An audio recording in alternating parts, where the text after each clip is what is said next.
Good morning. These are your Tribune highlights for Tuesday, January 6th, 2026, brought to you by your Daily Bahamas headlines, especially for people on the go and those who are visually impaired. Please don't forget to like, share, and follow our Facebook, YouTube, and WhatsApp channels.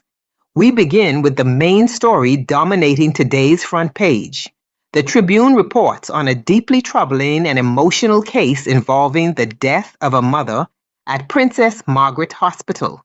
The headline reads, "Mom cried for help, but no one came."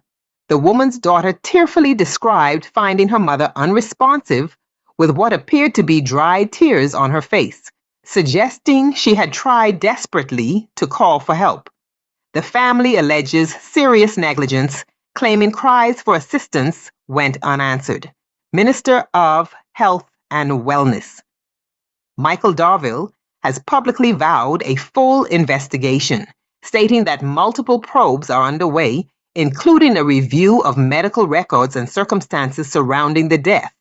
The story has sparked widespread public concern about patient care, accountability, and staffing pressures within the public hospital system, with calls growing louder for transparency and reform.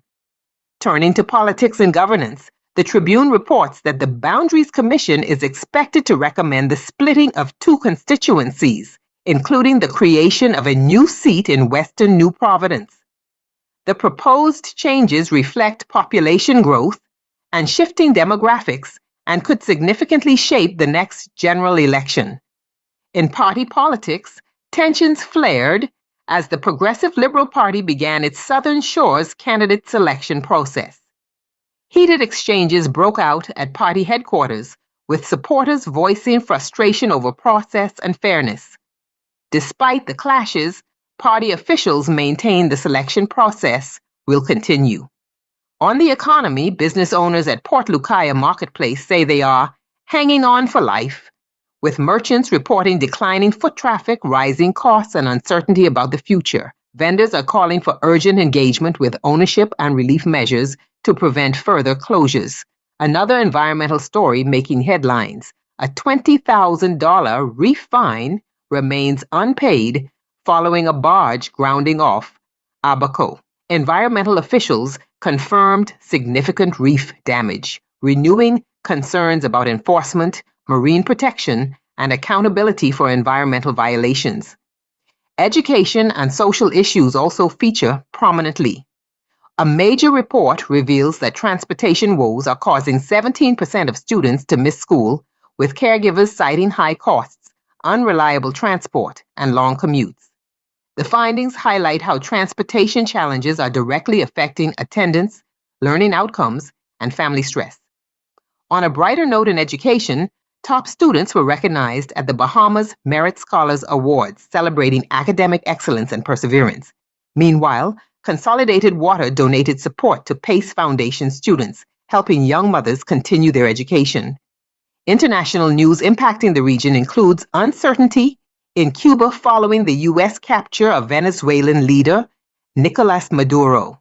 The fallout is raising concerns about energy security, regional stability, and economic ripple effects throughout the Caribbean.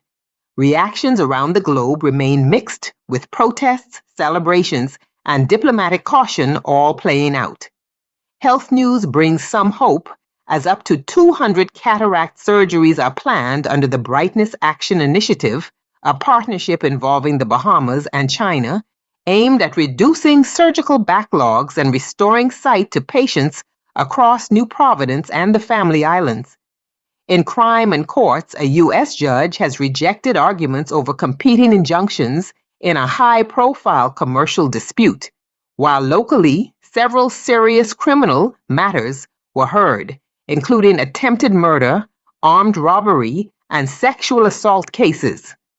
Sports fans can look forward to the return of regular track and field competition, with the T-Bird Flyers Track Classic set for this weekend, marking another milestone in the resurgence of athletics.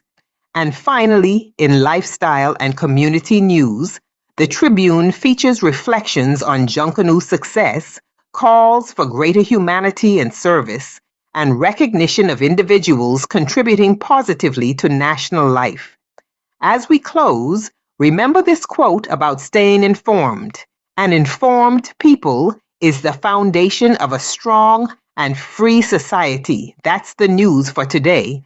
Please remember to purchase a copy of the Tribune or visit the Tribune's website to read the full articles and additional stories in today's edition of the paper.